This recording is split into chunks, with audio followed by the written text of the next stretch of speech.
Failure is always an option. Let's get that out the way.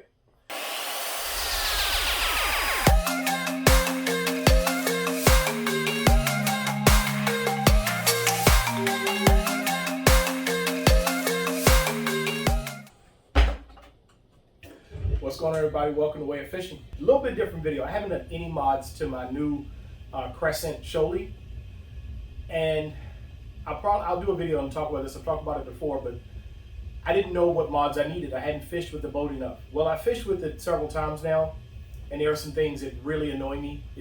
I need to do to make it more fishable, not a shortcoming of the boat. First thing, I need somewhere to put rods. I'm laying rods just anywhere. I went fishing the other day and I had 5 rods laying at my feet in front of me because it has the 2 rod holders that hold the rods at an angle behind you. I need something that's like quick, right? I need like a crate. I also don't have anywhere to put tackle.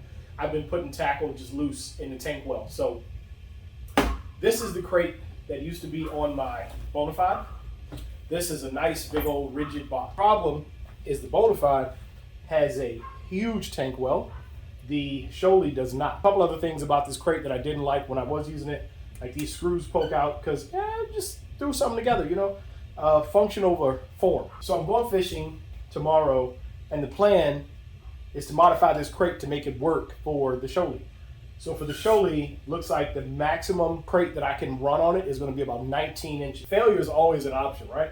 So the plan is to cut this in the middle and then rejoin the 2 halves and make this 19 inches. We might fail miserably. We may succeed wildly. How we're gonna do that, don't know. All I know is first thing is I'm gonna cut this. How I'm gonna get it back together, I have no idea. So let's see how big it is, and we can figure out how much we gotta take off. I have to take 3 inches off this. So I gotta find the midline, and then 1.5 inches to either side of that midline, and take this apart. This is HDPE from a cutting board, and then on the back, I used vinyl decking board, or like, this is faux wood.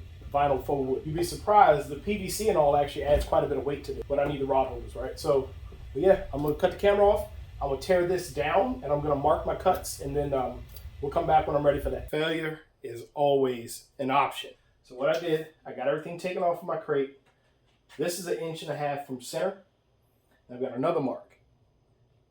I don't know if I'm gonna win here. I might lose, but I've tried my best to lock that square as a guide for the foot on this saw. Got a very sharp wood cutting blade. It's plastic, you can cut it with anything. But I didn't want to use my expensive metal cutting Diablo blade. I don't have a crate now. What do I have to lose? That's kind of how I'm going into this, okay? Let me get my safety glasses before I get roasted in the comments. If you're new here, make sure you comment. I read all my comments. All right, safety glasses on. We're gonna try to cut this. We might mess up royally, but gotta break an egg to make an omelet.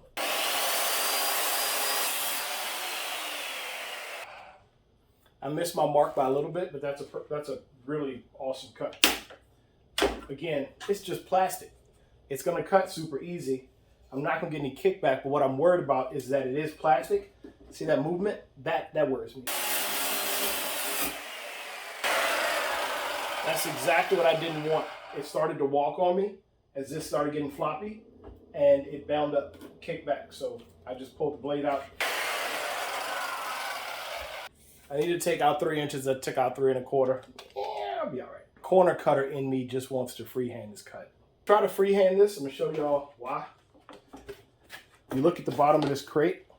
That cut is kind of following that structural line, and this cut is following that structural line. So I should just be able to freehand that straight across to that side. And that side is not really gonna be that serious to cut because I can't really assemble much on that side. There's not a lot of plastic. Safety patrol in my comment. Goodbye, crate. You served me well. You were a good crate. Now you will be a new crate. That last cut was rough. This piece was just all over the place. Well now, isn't that a fine high to do? Those would make great mending plates. So this is the size of my new crate. It's not bad. Right? I mean, it's not a perfect cut, but mending that, like, that's not going to be a problem. So I think what I'm actually going to do, the way that I built this rod holder, these are attached to this. This is most of the weight of this crate, by the way. And so these bolt into, what's that, 5 rod holders? They bolt into the crate itself. So if I bolt these back in here, that will offer immediate structural stability. I will have to cut this off. It's a little too long. Boom, boom, two pieces. So also this last rod holder, see, it's got a little bit of a lip on it. It actually, the way I did it, it kind of wraps around the back. So all I'm gonna do is kind of lock that in right there and then screw it in. Oh, this is going together well. Most things that I build, just like everything else, I don't have it all the way solved. So it's hard for people to help me, and it's hard for me to tell people how to do it. The way that I approach this is I had a problem. The problem was the crate was too long. I wasn't worried about anything beyond that at that moment. At that moment, I said, okay, let's solve the first problem. Let's make the crate the right length.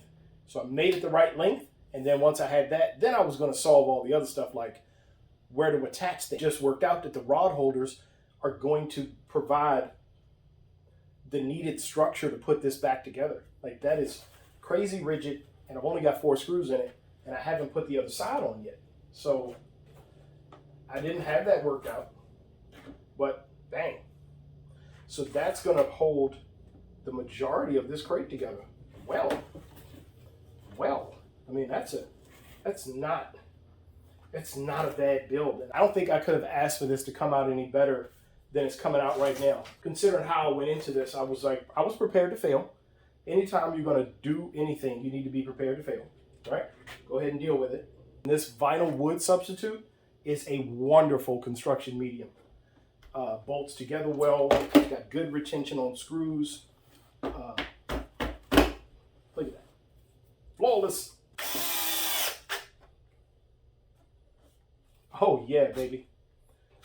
I'm gonna let it do what it do, baby. That side has no flex. It's got 8 screws in it, in the vinyl. Guarantee you, once I lock this in, this is not gonna flex. This is gonna be just as rigid as I need it to be. I will be able to carry it full of fishing tackle.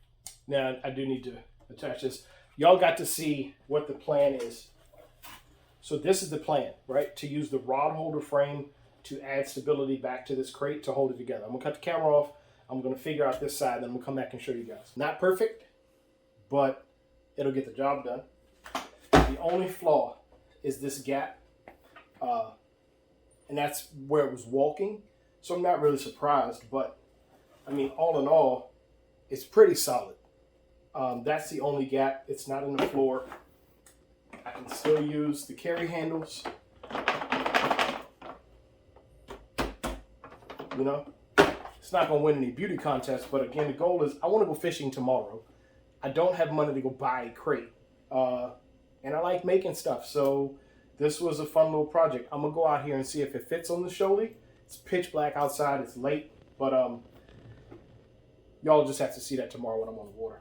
For watching Way of Fishing, get out there and fish your way. If you want some merch, it's in the description of the video, and support me any way that you feel comfortable, and I appreciate it.